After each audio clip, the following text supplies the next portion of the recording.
Boxingego here. If you like this video, make sure you hit the like button and also subscribe to the channel and hit the bell icon on the top of your screen to get notified when the latest new content drops. Luis Collazo in March. Stay tuned. What up, fight world? It's your boy Ego, and I'm back with some more boxing. Make sure you smash the like button. Also subscribe to the channel for the latest and greatest in boxing. If you want to become part of the gang, notification gang, please hit the bell icon. Shout out to the super chats, channel donations, the Venmo donations, and the Patreon family. We working. Shout out to the channel members. Let's get it. Now, the latest rumor is that Terence Crawford may face Luis Collazo March 23rd or so, maybe at Madison Square Garden, but possibly in New York, where Collazo is from. And that could be his second title defense since he got the WBO belt. He beat Jeff Horn to get the WBO belt, covered that fight.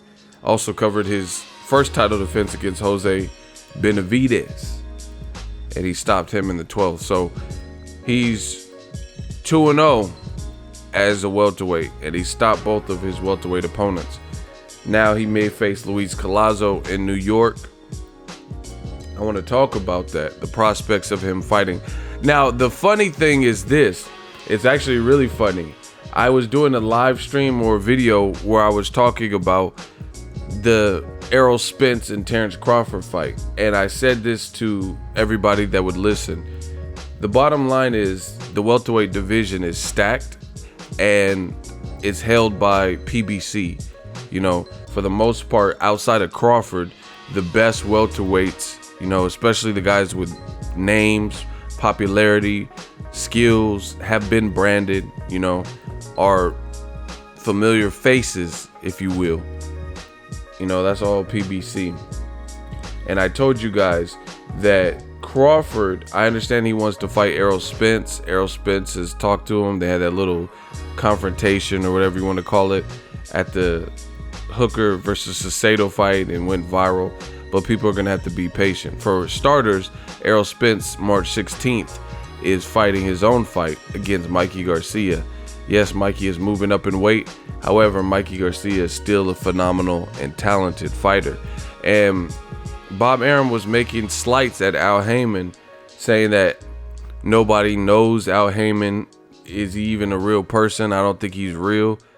But once again, you have Terence Crawford having to face an Al Haymon fighter. So, you know, those statements were ludicrous, because how are you organizing all these fights? Obviously, you know who to contact to make the fights, because, you know, it's reported that you're going to fight Collazo, who is an Al Haymon advised fighter. He just fought on a PBC card in New York and Long Island at the Nassau Coliseum. So, you know, as far as the fight, it's funny. It's real funny, because I told you guys in the live stream for talking about Crawford and Errol Spence, I said Spence has a lot more options in-house where he could collect belts, collect popularity, gain notoriety, you know, to the point where when he does fight Crawford, he's a supreme A-side. People didn't understand, but now you understand with this. You know, Collazo, I think, has like 7 losses, and I told you guys, if you go back to the video, I said I would prefer, I told you Collazo versus Crawford is not my first choice. There are other fights that I would rather see over that, but I would rather see Collazo than Mean Machine. You know, just because I know more about Collazo at an elite level, meaning I've seen him in there with Amir Khan, Sugar Shane Mosley.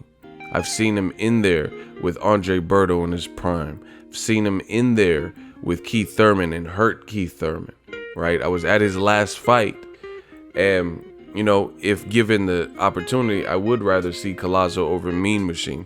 That's what I said, and I stand by that. I would rather see this fight than the Mean Machine fight, because I don't know enough about Mean Machine. He got cut in his last fight, and, you know, he has some power. I've seen a couple of his fights, but, you know, he's been kind of hit or miss, and that would be, you know, a step up fighting a Terence Crawford. So I just don't know enough of if he's ready. Versus Collazo, he's 37-ish, you know, 36, 37-ish. He's a veteran, and I know more about him. You know, we've seen him stop Victor Ortiz and stuff like that. Now, that being said, it's not the biggest fight. You know, it's a fight. To me, it's not. A lot of people, you know, I seen some feedback from it, and a lot of people on Twitter and stuff were upset about this. They're like, this is terrible. This is a horrible fight. I'm canceling my ESPN Plus membership. I'm like, damn. Again, it's not the greatest welterweight fight that could be made. However, I think it's a solid barometer test. But again, this is what Terence Crawford is facing, which is what I told you guys from jump, but people didn't want to listen, is he's going to have to fight people from other stables, you know, because his options are pretty slim. And, you know, like Spence, how could you be mad at Spence? Yes, he's fighting Mikey Garcia. You know, people were getting mad at Spence for that, but he's fighting in 100,000 seater in Texas, where he's from, you know, for big money on Showtime pay-per-view. He was just on, they did a Dallas Cowboys game for Thanksgiving. You know, a lot of people had the day off and whatnot, and Jerry Jones brought him out and they were showing him on TV, you know. So I told you this Al Heyman Fox deal is big because now he could get a different level of a push. Let's say you don't know shit about boxing, or bare minimum, you know, but you watch football, you're just a sports fan. Then you would have seen Errol Spence on Thanksgiving at the Dallas Cowboys game, and they talked about how he had an upcoming fight, you know. So that's a good look as far as I'm concerned, you know. And you know, it's a bigger event and a bigger fight than the Crawford versus Collazo. You know, I don't think Crawford versus Collazo is, you know, it could be a tough fight. It could be a tough fight, but still, it's not the type of fight that's going to get Terence Crawford to pay-per-view stardom, you know, to the promised land. People know that Crawford, I think it's actually, you know, it could be Collazo has a punch. He's a southpaw. He's tested and experienced, you know, so I think it could be a solid fight. I really do. But again, you know, in the minds of a lot of fans, it's not going to be the type of fight where you jump up and joy for, you know what I'm saying? Because they're going to look at box rec, see Collazo has losses, he's 37-ish, you know, that type of thing. So it is what it is. I think it's an interesting barometer test because I've seen Collazo in there with the Amir Khans. I've seen him in there with Keith Thurman, and Keith Thurman hasn't been hurt by anyone as in the pro rankings, at least more than he was by Collazo. So it's an interesting fight.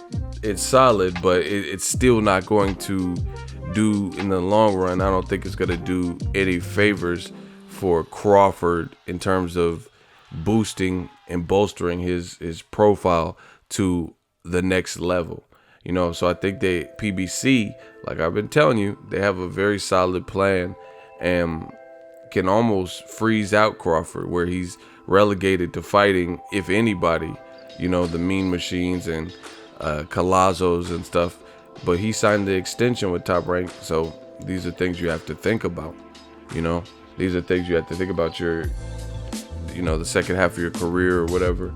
And you know, that's just my thoughts on it. I think Crawford is a phenomenal fighter, very talented, very skilled.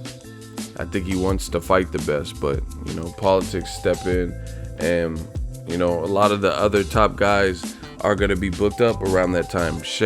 Sean Porter, he's fighting 𝘽𝙍𝙀, who's Errol Spence's mandatory. So those are two people he can't fight. Keith Thurman's fighting Josecito at the top of the year, you know. You have Errol Spence fighting Mikey Garcia.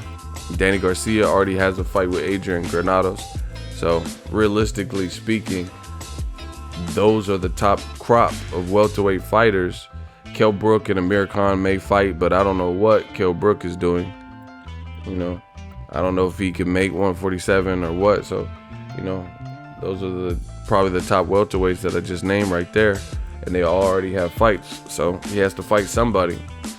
So I think it's a solid fight, but again, it's kind of like a catch-22. It's like, it's a solid fight, could be a tough fight, but it's also the type of fight that even if you get through it, you know, you're not gonna reach pay-per-view stardom from it, I don't think. You know, just because of the perception.